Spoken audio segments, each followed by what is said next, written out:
You are. How's it going? Anyone here listen to RKO? Oh. Yeah. Not too far away. How's the signal here? Not good. Is it weak in the morning? Yeah. Right. It's better in the morning than it is in the afternoon, but it's weak. We're getting into the season where we have a longer day with full powers. Well, this is a very exciting year because the good guys are going to win some this year. That's right. So Yep. congratulations in advance for your hard work.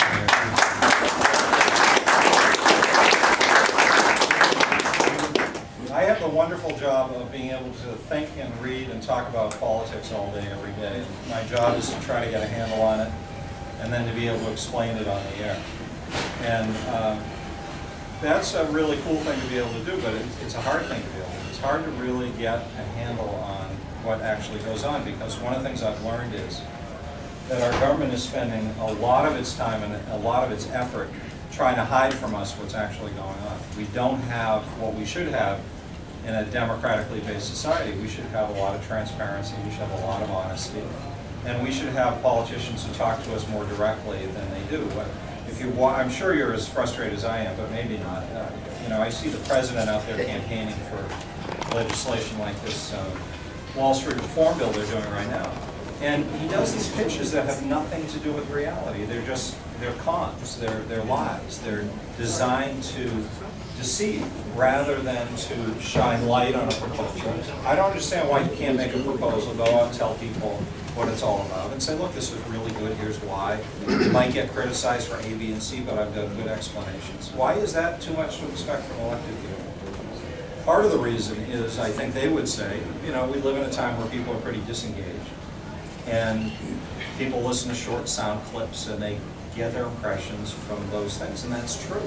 But one of the things that I was impressed with during the election with Obama, and there aren't many, believe me, I liked when he would stand up there and say, like during the debate against Hillary early on, and she tried to get him in trouble for saying he would sit down and talk to Ahmadinejad in Iran.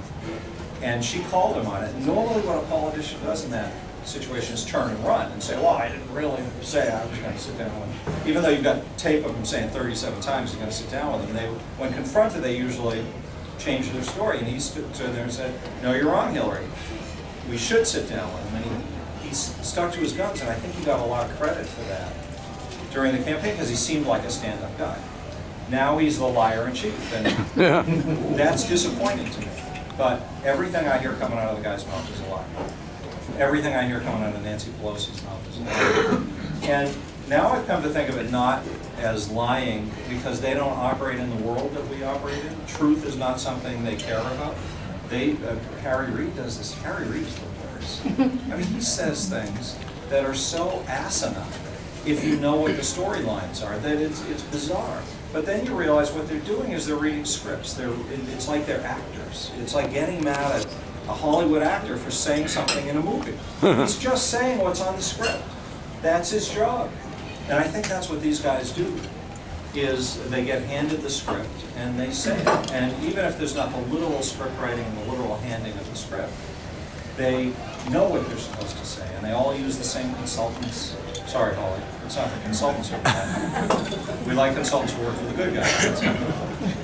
So we're in a really unique moment where we have guys in power who don't want our system of government to sustain. And if that's not really a new thing, I think it's just more vivid now. They don't believe in the U.S. Constitution. Barack Obama, going back to his early years as a state senator, is on tape talking about how flawed the Constitution is and how it was too bad that the Warren Court during the Civil Rights era didn't undo the Constitution more by providing people with benefits. You know, there's this thing called positive and negative rights, and the Constitution provides negative rights. That is, it forbids the government from infringing upon our rights. And Obama's in a crowd that believes that the government should be guaranteeing outcomes to us, which is absolutely contrary to what our Constitution is all about and what the basis of the country is and what made us great and powerful. So I spend my time talking about this all the time and trying to make people understand that even though Democrats pretend to be good guys, they're not when it comes to the Constitution. They blatantly ignore the Constitution. And they say so. We've got audio of congressmen saying, well, we don't pay any attention to thing, that's somebody else's problem. They're working, Democrats work against us with these racism charges when there's absolutely no racism. Anybody follow the story a few weeks ago with the passing of health care, and they did that phony, civil rights march reprise, and supposedly there was spitting on a congressman. It didn't happen. Supposedly there were racial epithets. Nobody can find any tape, even though there were, everywhere you look, there's somebody holding a camera, a cell phone camera, taking shots of the thing. They fabricate these things, and they go out and they pound it into the media marketplace. And they follow that old axiom that if you tell the lie often enough, it becomes the truth. And I think even Republicans have fallen for this. We've gotten used to the idea that they control the media and can get any message out they want to. They can baffle the world. But this is a really unique moment because we have a true radical in the White House with an incredibly leftist Congress. And I think people are going to learn now. I think all those people who voted for Democrats their whole lives because their parents did, going back to a time when Democrats stuck up for working people, it's not like that anymore. They get by on that legacy. And that's why this moment is going to be special, I think, for John and for others running for the legislature this year or running for any office across the country as a Republican. So people are realizing that Democrat isn't somebody like John Kennedy was. It's a whole different world right now. That's why that Scott Brown ad was so brilliant, where John Kennedy morphed into Scott Brown, because the reality is everybody was going to vote for Democrats except for this fringe leftist slice of the pie, which is a small amount of the pie. They say we're a liberal state. I don't think we're that liberal. We're a little more liberal in most states. But mostly we have this huge chunk of people who blindly vote for Democrats. And I think that's going to change this year, because what we can see with the president, what we can see with Nancy Pelosi, what we can see with the Deval Patricks of the world, just blindly, stupidly leftists. There's no reality.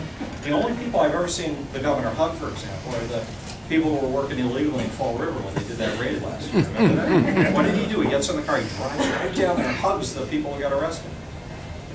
It's nice to be compassionate. If all you have is compassion, we've got a problem. You have to provide compassion with intelligence. You have to have principles. You have to have a philosophy that's guided by the fundamentals of what our country is all about. And these guys don't have it. So this is the wake-up year when we've got an opportunity to make a big thing happen. And it depends on people like you. This is a great group of people to get 40 people out on a night like this, devoted to a candidate getting elected, people who are activists and willing to give time or money or what have you. It's an incredible thing. And you guys should first feel really proud of it, and second, give more, whatever you can give, Go stand on a corner holding a sign. Did you hear the story about Scott Brown that Senator Hart, South Boston, tells? When Scott was running, it was in December, I think, before his Senate race had caught on, and Scott called up Jack Hart, kind of just being polite, saying, I'm coming into your district to campaign, if you see me, give me a wave. So Jack Hart says he got in the car and drove out to the intersection where he knew Scott was going to be campaigning. He drove by there and he said, the Scott Brown campaign was Scott standing there with a sign, waving. That was the campaign. And the brilliance of Scott Brown is that he's an old-fashioned man of values. Got up every morning at 6 a.m. or whatever time he had to be up. He was out there at 7, and he was doing his running every day and doing his, runs to the dump to get rid of the trash. But he was doing his 12 to 15 hours every day of campaigning, going to bed at 11 or midnight. And he's the type of guy who lives that Republican mantra of values. A lot of people talk about it. He lives it. Family guy, goes out every day, works his ass off to make it happen. And because he did that every day, the contrast was brilliant. You have Martha Copley thinking, I'm entitled to this. I don't have to do any work. What a dope. But in a normal year, Democrats like to talk defensively. They say, oh, she ran such a terrible campaign. Yeah, it was the kind of terrible campaign they ran all the time. And that normally you would have expected her to win, because they feed you the bullcrap lines about, oh, it's going to be a transformative election, the first woman, isn't it exciting? And this time people had things they cared about, and they didn't fall for the nonsense of all that transformative stuff. The only thing that's transformative is when we get rid of Democrats and can try to move the country in a good direction, move the state of Massachusetts in a good direction. So John Cruz is one of those guys who's got the courage to, he might say, He's nuts enough to throw his hand in the ring, do the work, and maybe even want to go up to the State House. Isn't that kind of like wanting to work for the sewer department? I make a lot of money out of that. He's a plumber. He's perfect. He said to me, I'm a plumber. You choose something, I'm a plumber. Like, that's a bad thing? That's what we need. We need guys who understand reality. Now, who understands reality better than a plumber?